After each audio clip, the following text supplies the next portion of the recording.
Hello friends, मेरे digital classes में आप लोग का बहुत बहुत फिर से नए सेशन में स्वागत करता हूँ। तो यह हमारे छत्तीसगढ़ के जो सहकारी बैंक जो भर्ती होने वाली, साथ ही साथ कृषि विभाग में जो वैकेंसी जो कि आ गई है, तो लगभग सभी एग्जाम को कवर कराएगा। तो ये आपके जितने भी इसमें सारे क्वेश्चन जो आपके मॉडल पेपर क्वेश्चन तो तैयार किया गया, तो इसमें छत्तीसगढ़ की जीएस भी है और आपके सिलेबस में जो दिया गया है उसको एक तरह का जो मॉडल पेपर तैयार किया, लगभग इसमें सभी सब्जेक्ट क्वेश्चन यहाँ पे मिल के तैयार किया गया है। तो चलिए स्टार्ट करते हैं सेशन को। पहली बार आए तो चैनल को, इसके जो 3 पार्ट अपलोड हो चुके हैं उसको जाके देख लीजिएगा। ये आपके लेटेस्ट पैटर्न पे क्वेश्चन को तैयार किया गया। तो छत्तीसगढ़ में वर्तमान में कितने सहकारी विभाग में मंत्री कौन है? अभी छत्तीसगढ़ में वर्तमान में सहकारी विभाग के जो मंत्री कौन है, तो रविंद्र दुबे जी, याद रखें रविंद्र दुबे, जो कि अभी वर्तमान में सहकारी हमारे छत्तीसगढ़ वर्तमान सहकारी विभाग के इनको मंत्री आपके पदस्थ हैं। तो इसको अगला क्वेश्चन देखते हैं। यहाँ पे सहकारी सोसाइटी जो सोसाइटी है, इसके जो प्रबंध उल्लेख किसमें है? तो सहकारी सोसाइटियों का जो प्रबंध का उल्लेख किसमें किया गया है? तो अध्याय जो 5 है, अध्याय 5 में सहकारी सोसाइटियों के बारे में, उसके प्रबंध के बारे में उसका उल्लेख किया गया है। तो अध्याय 5 याद है। अगला क्वेश्चन देखते हैं। समिति का पंजीयन, जो सहकारी समिति का जो पंजीयन कितने दिनों के भीतर किया जाएगा? तो लगभग 45 डेज। तो 45 डेज समिति का जो पंजीयन लगभग 45 दिनों के भीतर यहाँ पे किया जाना है। तो इसका 45 करेक्ट आंसर हो जाए। अगला क्वेश्चन देखते हैं। वर्तमान में प्रदेश में कुल कितना प्राथमिक कृषि साख सहकारी समिति जो समिति कार्यरत है वर्तमान में? तो कितने प्राथमिक कृषि साख सहकारी समिति कार्यरत है वर्तमान में हमारे छत्तीसगढ़ में? तो 2058, याद रखिएगा 2058 यहाँ पे सहकारी समिति अभी वर्तमान में कार्यरत है। तो इसको याद रखें 2058। अगला क्वेश्चन है। सहकारी समिति बनाने के लिए कम से कम कितने व्यक्तियों की सहमति आवश्यक है? तो मिनिमम जो है आपका 10 व्यक्तियों की यहाँ पे आवश्यकता होती है। तो सहकारी समिति बनाने के लिए मिनिमम कम से कम जो है 10 व्यक्तियों की सहमति यहाँ पे आवश्यक। अगला क्वेश्चन देखते हैं। ये आपका क्वेश्चन है। जो रजिस्ट्रार होते हैं या फिर किसके अधीन का आपका काम करते हैं? जो सहकारी समिति में ये आपका किसके अधीन काम करते हैं?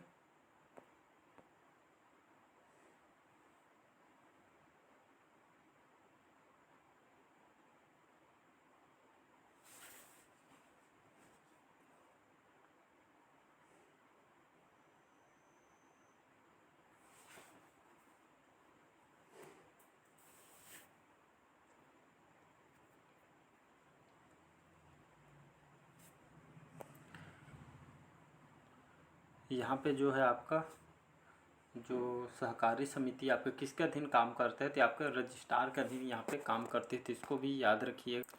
केवाईसी का फुल फॉर्म क्या होता है? केवाईसी का जो फुल फॉर्म होता है यहाँ पे नो योर जो कस्टमर, इसका फुल फॉर्म होता है। कहीं से भी क्वेश्चन, जैसे ईटीसी का फुल फॉर्म क्या होता है, ये आपका कंप्यूटर में क्वेश्चन पूछा जाता है। और एटीएम का फुल फॉर्म क्या होता है? तो ये आपका ऑटोमेटिक टेलर मशीन, इसका फुल फॉर्म होता है। तो ये आपका जैसे ये एग्जाम में क्वेश्चन यहाँ से पूछे गए हैं।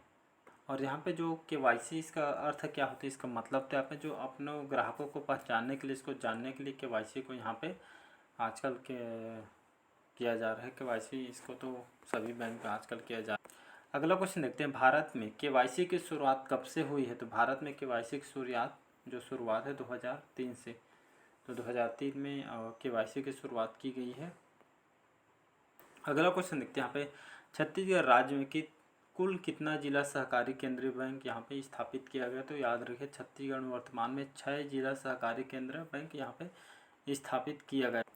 अगला क्वेश्चन देखते हैं। छत्तीसगढ़ राज्य सहकारी बैंक का मुख्यालय कहाँ पे स्थित है? तो हमारे जो राजधानी रायपुर में इसका हेडक्वार्टर है। तो इसको याद रखिए। अगला क्वेश्चन है। निक्षेप बीमा अधिनियम ये आपका कब लागू किया गया था? तो 1 जनवरी 1962, 1 जनवरी सन 1962 जो अब निक्षेप बीमा अधिनियम इसको लागू किया गया था।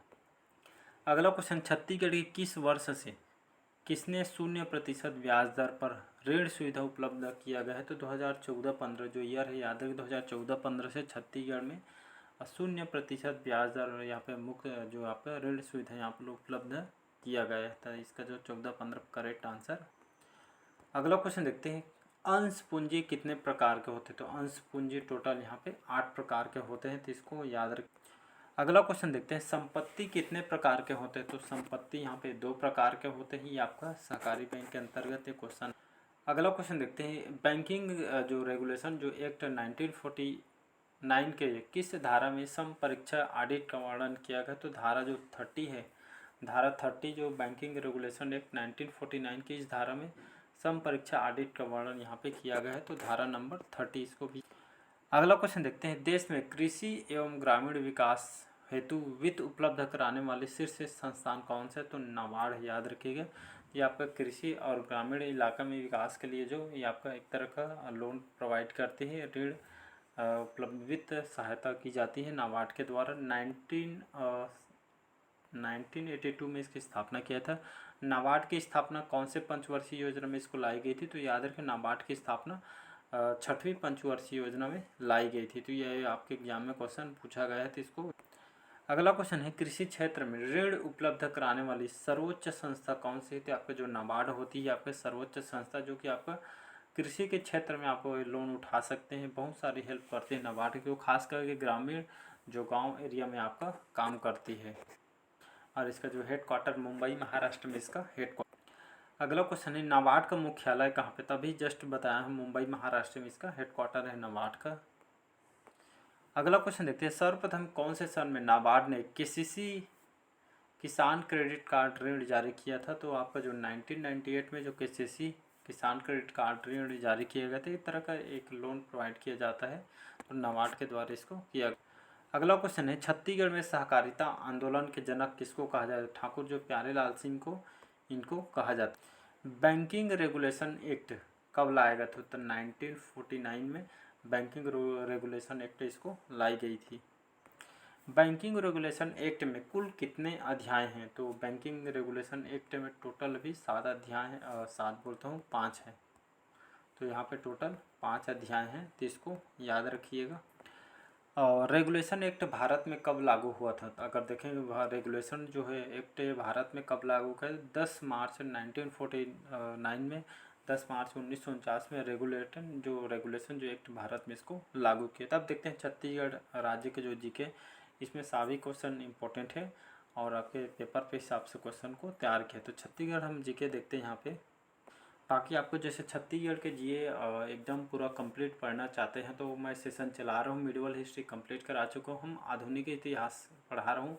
आपको प्लेलिस्ट में जाएंगे, पार्ट वाइज आपको देखने को मिल जाएगा। तो आधुनिक इतिहास में कल ख़त्म कर दूँगी, इसके बाद हम प्राचीन इतिहास के बाद हम छत्तीसगढ़ की जनजातियाँ और जो सिलेबस में दिया उसको मैं कंप्लीट कराऊंगा। तो डिटेल में आप पढ़ना चाहते हैं तो पार्ट वाइज सभी का आप देखते चलिएगा।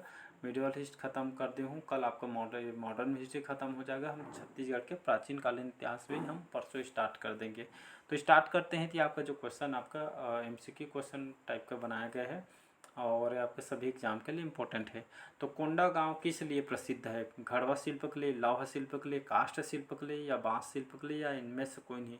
तो कोंडागांव जो है आपका है किस लिए प्रसिद्ध है? तो आपका घड़वा शिल्प के लिए आपका प्रसिद्ध है। बाकी जो छत्तीसगढ़ की जिसमें इसको मैं कंप्लीट डिटेल के साथ यहाँ पे पढ़ाया हुआ है। तो यहाँ पे सभी MCQ फॉर्म में है, तो यहाँ पे हम ज़्यादा डिटेल बात नहीं करेंगे। जितना ज़्यादा क्वेश्चन हम हो सकेगा हम करेंगे, क्योंकि आपका एग्जाम में अभी बहुत कम ही समय है। इस अगला क्वेश्चन देखते हैं, कुरुशपाल जो शिलालेख में किस राजा के बारे में जानकारी मिलती है? तो ये जो शिला का लेख है कुरुशपाल शिलालेख में कौन से राजा के जानकारी मिलती है? हर्षगुप्त, प्रवर राज, सोमेश्वर प्रथम या आपके महाश्रीगुप्त, बाल अर्जुन? तो इसका जो करेक्ट आंसर हो जाएगा सोमेश्वर प्रथम।